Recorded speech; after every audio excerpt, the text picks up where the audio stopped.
truth. What's up, everybody? I hope you're having a good day. I want to talk about a couple things before I get into the main subject, if you will. Got a couple video clips from movie clips I want to show y'all. Stick around. The other day, anyway, I'll go ahead and get this. This morning, I was watching news and everything, and I found out something, guys, that might be kind of alarming. A couple of things, actually. One of them was about these suicide pods they've been talking about. And it's an assisted suicide pod where you're placed into a pod, like we've seen these eggs or whatever and everything, and it will help you go into your demise. You know, you will pass away within these chambers. And it is trauma-free, not harmful and everything like that. And so I dug a little bit and found out about it, a little bit about it, guys. And what happens in these things, it is an AI assisted, um, and it helps you decide if you should suicide. It takes in your biometrics, your moods, and everything like that, and then it helps you decide whether or not you should go ahead and suicide. So this is fully AI assisted suicide from decision making on. Once you get inside this chamber, it is closed and locked, or maybe not locked, and maybe there is a fail safe to get out just in case. I don't know right, exactly about that, but anyway, you're closed in and you go ahead and start the process. Well, the process is they start eliminating oxygen and filling the chamber with nitrogen. You are suffocated to death. I don't know if y'all know anything about suffocation, but your imagination can run wild with you, but I did look it up, and it is horrible, guys. Your body starts thrashing about. You start gagging and choking, and spittle comes out of your mouth. Your eyes start rolling around your head. Your eyelids flutter. You start thrashing around like you're having an awful seizure. Every ounce of energy you have in your body, every bit of your muscle is fighting, trying to grasp and gasp for that last breath of air that is being slowly replaced with nitrogen. It is not an easy passing, guys. It's one of the most horrific passings you can think of.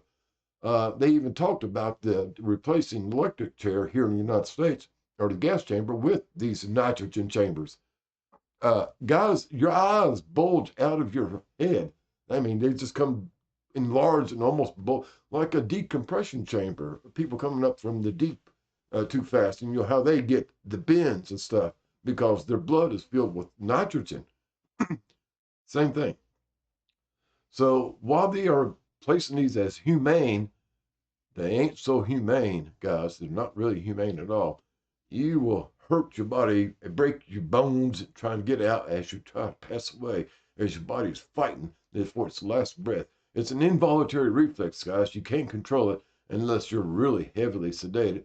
So why not just go ahead and sedate you the rest of the way? That seems like a more humane way of doing things if that's what your desire is.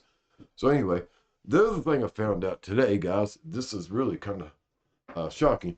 You know, of course, our education system has slowed down to where most people that's graduating from schools now is dumber than a rock, okay? In fact, we have some of the lowest IQ high school graduates and all the advanced developed countries in the world. Some of the very lowest guys, we're putting out some dumb MFs, all right? And so they check and available with all the resources available to a person that's around 12 years old, 10 to 12, 14. This is the age group that they tested.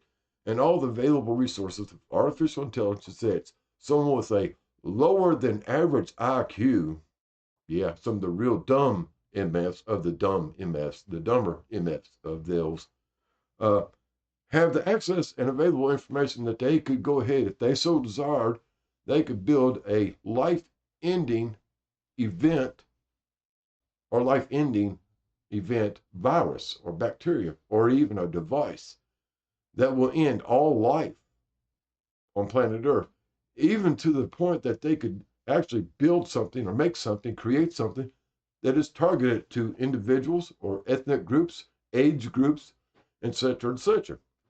This is for someone that's prepubescent.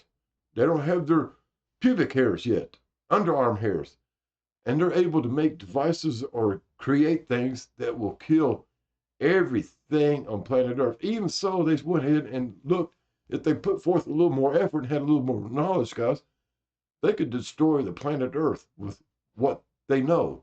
A 12-year-old, 12 to 14-year-old, guys. So we got to think about how much access we allow people to have to artificial intelligence, who should have it, what age group should have access to it, should there be limitations or what? I mean, guys are here, this is a wake-up call right here and now. This right here is a wake-up call to what the capabilities and human ingenuity can create from a 12-year-old. Kind of startling. So anyway, the other day I put out a video called The Last 7 Seconds of Your Life. It talked about as if gravity suddenly left Earth for 7 seconds and everything came back down what was left. And the havoc and the chaos it would create and the destruction it would create. And as I mentioned, the amount of travel or amount of destruction would be greater at the equator and less as you go towards the poles, and even so as much that there would be minimum effect at the poles. And also mentioned that these bunkers that so-called people, a lot of these rich and famous have, depending on the location, etc., whether or not they would be survivable or not. And in fact, it said that there would be a lot of damage there, and some of them, if not ejected from the base, depending on how deep they are. They'd even talked about during this presentation I made about large chunks of the surface of the planet Earth could be dislodged and thrown hither there. So that is a possibility, guys. Now, NASA says it's totally pointless. It's baseless. There's no way possible that this could happen. But we know that NASA is never a straight answer, or as I like to put it, Nazi American Space Alliance or agency. Excuse me. So we can't trust them to tell us the truth about it. So we know they're lying, all right? So if they say there's no possibility, then we need to look the other way, that this is a great big probability. So in recent years, we had been talking about Nemesis and Nibiru and that system coming through. And we know that it's the iron giant. It's an iron core giant. Now, if it came close to Earth, it would disrupt our magnetism. In fact, it would flip it out of whack for who knows how long, 7 seconds perhaps. And in the video presentation, I talked about these videos, clips I got from Turkey UFO Report, showing that there is a good, strong possibility that the Nemesis system is here. We've seen a lot of anomalies, earthquakes, and weather patterns changing on planet Earth, and they're getting more extreme as the days go by, indicating a possibility of closer pass of the Nemesis system. We've seen anomalies going on the sun, jets of fire coming off a very tumultuous grand solar maximum going on. And I even showed evidence that there's lasers being shot at the sun's surface to cause major disruptions, furthering our weather pattern changes and everything.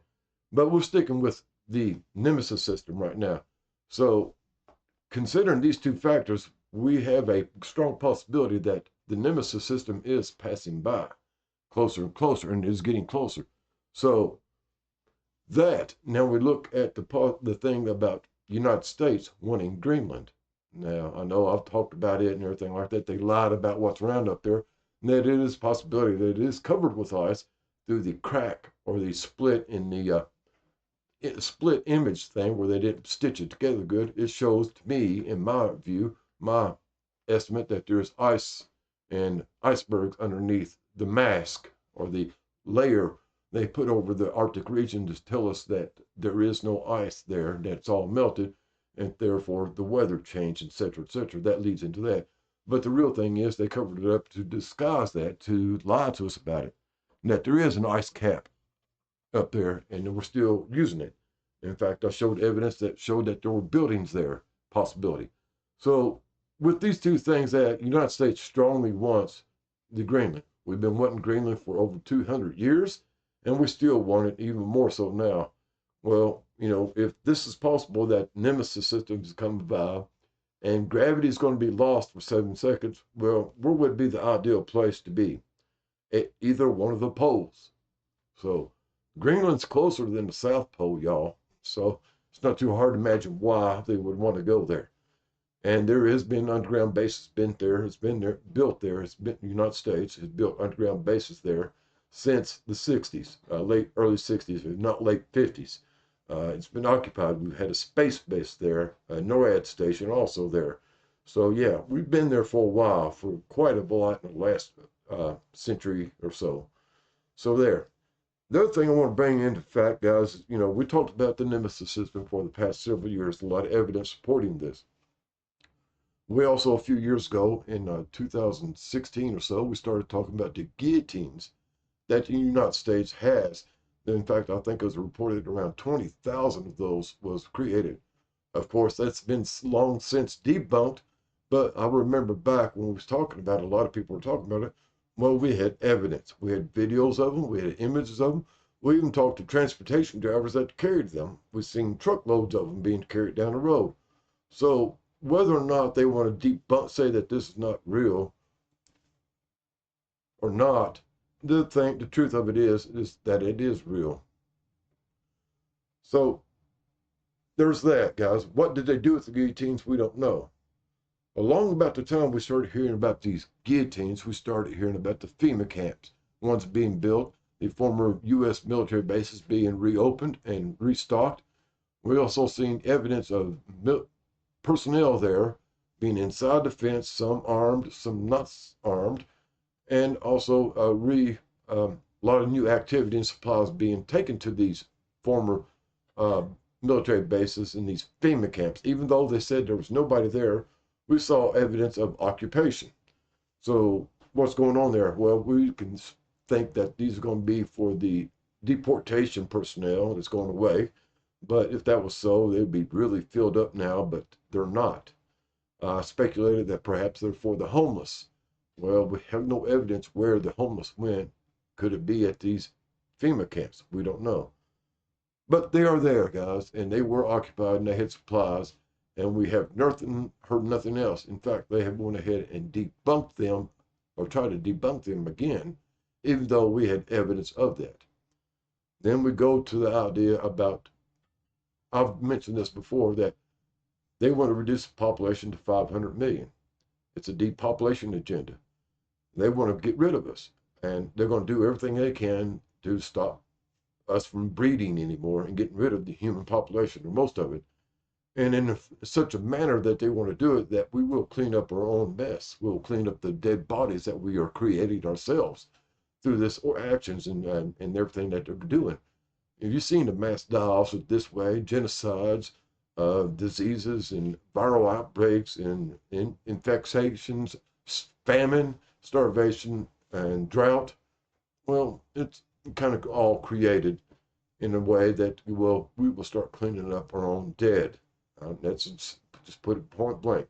That way, when the cataclysmic event that happens, well, they have less of us to carry off. So we know that they have FEMA coffins. We know they have FEMA grave sites ready to accept these FEMA coffins. The FEMA coffins are supposed to be able to handle 3 to 5 personnel, and the grave sites are supposed to be able to handle up to 3 of these FEMA coffins each. So they are all over the place, but we saw evidence of these back in 2017, 2018, and 19, and they acknowledged this at one time, but now it's debunked. There is no evidence, they say, that supports this anymore, but yet we had evidence of this years before.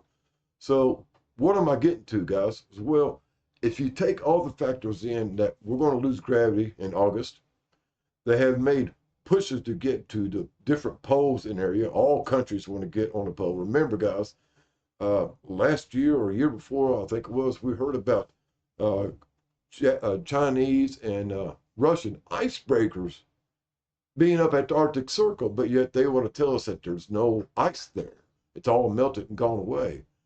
Why would they need icebreakers?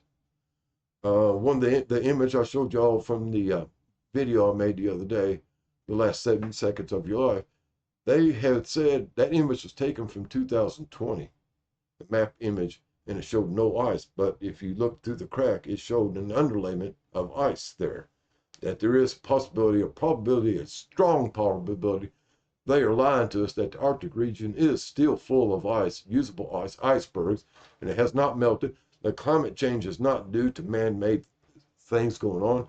It is due to the effects they are making, and also due to the idea and the probability, very strong possibility that the Nemesis system is here. I created that video from the Turkey UFO report showing you different clips of the possibility of the Nemesis system. You can go to their channel. I do encourage you to go to their channel and watch their videos on this. And I also talked to you about why they would lie to us about why they wanted Greenland, what's at Greenland, and what's at stake. And now I'm telling you that because of the loss of gravity and all the other combined things that we've seen in the last several years. Remember the telescopes they took out of commission? Two of them, different ones in the desert. One of them was called Satan, I think it was, by the Vatican. And another one was they shut down, so the guy was sending porn out. Well, this is about the time we started seeing evidence of the Nemesis system. So we got to think about this, guys. So here's what's going on with that, guys. I really do believe that we strongly need to be prepared for what's going to happen. There's nothing we can do about it. There's nothing we can change about it, but be prepared mentally, spiritually, emotionally, and prepare everybody else. Things are coming, guys. There's a catastrophe coming, no matter what you want to think or what you want to believe or whatever. Things are going to happen, guys, and it's not going to be good. Will Earth survive? Well, we hope so. Will people survive? Well, they're setting it up for a small amount of people to survive. They want to keep the population under 500 million. Well, where do you think this 500 million will be stored at? They won't be in the underground bases. They'll be at the Fema camps. And they'll be working to clean up the mess left over. They'll be cleaning up the burying of bodies. They'll be starting the rebuilding. Like that. So, what do you think, guys? What do you think? That we are not the 500 million that be living in the bunkers. They be the workers, the employees, the slaves. And he'd be working for food and water at these FEMA camps, forced labor camps, all over the world, guys. No matter what country you go to, what country, most of the major countries around the world have these camps. Because, like I said in a video the other day, a small portion of mankind will survive. So they got to go somewhere. We got to have labor to clean up the mess. One other thing is, as I mentioned in the video, the water would leave Earth for 7 seconds. Gravity reversed, if you will. Magnetism gone. So all the water would rise from the seas, from the oceans, from the lakes and the rivers. And then after it is settled back, after gravity returns, it will come down in a tsunami, a tidal wave, a flood. So we look back around 4,800 years ago, 4,000 years ago maybe, we had the flood of Noah, where the water covered the entire planet. There's records of this on each continent, everywhere, historical records of this, that it did happen. And so we also know that if you think about it, guys, around this time is when Nemesis system came through the last time. It caused the flood of Noah. It caused the water to leave the surface of the earth, and just a few handfuls of people was left alive. Think about it, guys. So this is why we need to rethink and relook at all the religious doctrine, the scholastic doctrine, political, and everything else, all that doctrine, and look at it with new eyes, because we realize that we've been lied to. So anyway, guys, we've been taught that there is a God. I believe in God, and I know most of you do too. One God or another, or maybe even multiple gods. We have evidence that there were different gods worshipped throughout history, different ones from different theologies and regions and everything. And we also was taught that the Christian God is the one true God, as we said. But I started questioning this when I was very young, around 10 or 12 years old. And I concluded that, if everybody else's God is their one God, their true God, then what makes our Christian God the one true God? Well, I come to the conclusion that if their gods is true and our gods is true, well, they negate each other. You can't have more than one truth in this area, and there's only one supreme being, as we all like to think. But it turns out there's a possibility that there is multiple supreme beings as we see them, multiple gods with the little g, big G, it don't matter how you spell it. And they all got names. Anyway, that's beside the point. Anyway, I've long questioned, since we have all these gods, when does a god's influence over mankind, over the sphere of mankind, our system, our life, our environment, when does their influence stop? When does it outweigh, one outweigh the other? We've heard in our Bible of God, our Christian God, fighting battles with other gods to win supremacy. So there's evidence there in the Bible that there was other gods. And in fact, we could take this one step further if you like to. I know this is kind of blasphemous, but God created man in his own image. And if we look at us, we see our pettiness, our jealousies, our enviness, our crime-ridden minds, and evil thoughts. We steal, we're jealous, we're all this stuff, gluttony, all the things. But here's the thing, guys: if we was made in the image of God, well, all these things, including sin, came from God. We were made in the perfect image of God, an image likened to Him, and therefore all these attributes, negative and positive, came from God. They are, in fact, in God Himself. We've seen evidence of this in the Bible when He talks about that He is a jealous God, a vengeful God, a hateful God. He's even competitive. Remember, fighting with other gods for top of the tier. So we have all those two things. So those are kind of negative aspects. There are kind of survival aspects also. But we also got to remember that God also represents love, caring, forgiveness, salvation, protection. In fact, our total existence belongs to God, right? So while we are in the idea try to live up to God's expectations, God's image, well, guys, we already do. So I'm going to play some movie clips to you guys. I have a long question, about what happens to God when he stopped believing him to him. Does he just fade away? Does he turn to dust? Does he go to a retirement home or a old God's village or something like that? Or they just kind of poof away like a mist? So I'm going to play some videos from the movies. The movie is Clash of the Titans in 2010. So give me a moment. I'll bring it up and let y'all listen to it. All right.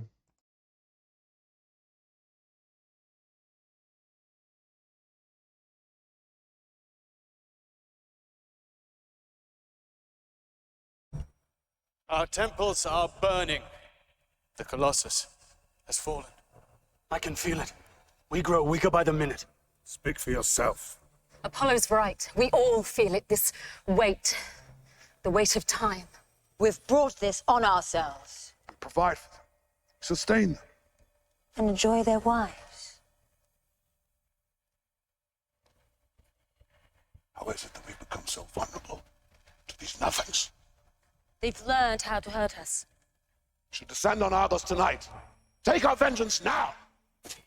Paint the walls with their blood. You'll just drive them further away.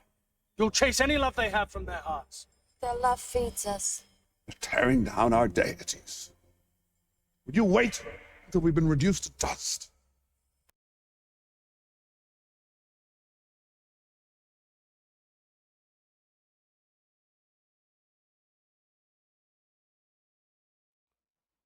Reduced to dust.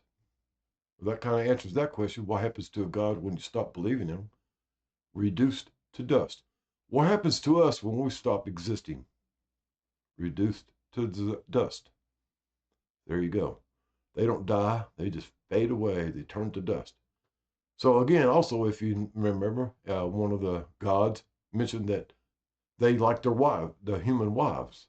Well, that goes along with theologies that we heard from different religions and everything, including the current Christian one, that the gods or the fallen angels took wives. But what y'all didn't catch, and I'll explain it later in just a moment after this next scene. Just give me a moment here. We'll bring it up.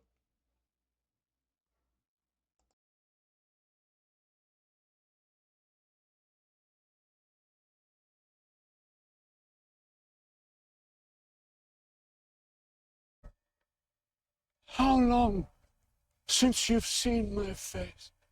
8 days.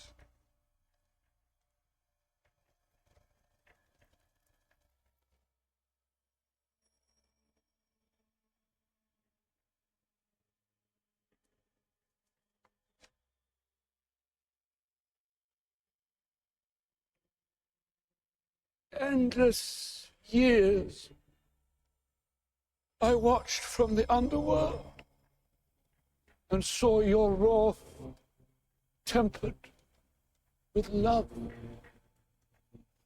your glory dimmed by their pride. You created them for one reason, so their prayers would fuel our immortality.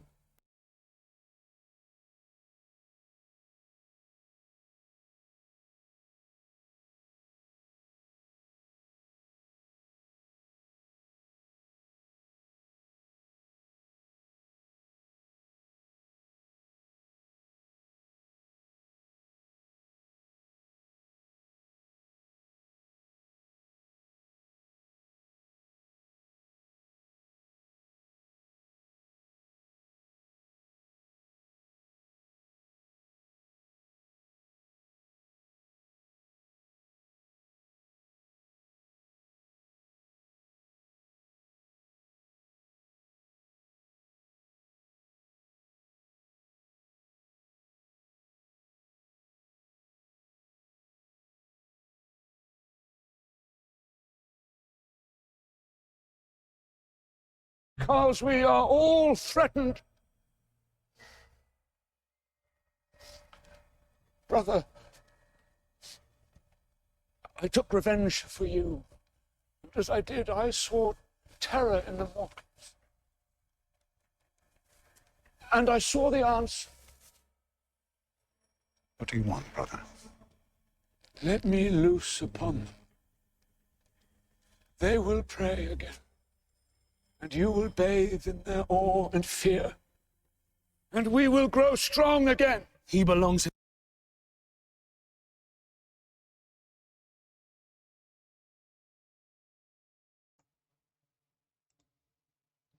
So now you know why we serve the gods, why they want us praying to them, giving them homage. See, guys, even in the strongest and the worst of times, one of the first things humans do is pray to their deity, their God, and give them homage and honor and glory, and pray to them, give our energy to them. They live off that energy, good or bad. As long as we turn to them, give them attention that they want, they desire. So, what is the truth about gods? Are they mortal? Sort of. Do they have emotions? Very much so. Are they like us? Yes, indeed. So, why do we pay homage to these people? They created us, but they left us abandoned. Of course, we turned away from them because they turned their glory, their honesty, their forgiveness away from us. Their forgiveness is gone. So why not? Should we keep paying them homage? They, in return, have turned away from us. The stronger we grew, which is what they wanted us, they wanted us to grow and prosper, and we did, and they turned their backs on us. Is that not evident? I'm not saying turn away from God, or your God, or any gods, but we need to face the evidence. They turned their backs on us too. Something to think about, guys. Like I say, I always explore the alternate side of the truth. We could look at it with skepticism and logical thinking. The evidence points one way, the words point another. So you decide what is the truth. I hope y'all have a good day. Y'all take it easy. Be nice to somebody today, even to yourself. Later, taters. Attention passengers, we've now reached our destination. We hope you enjoyed the flight and have a nice day.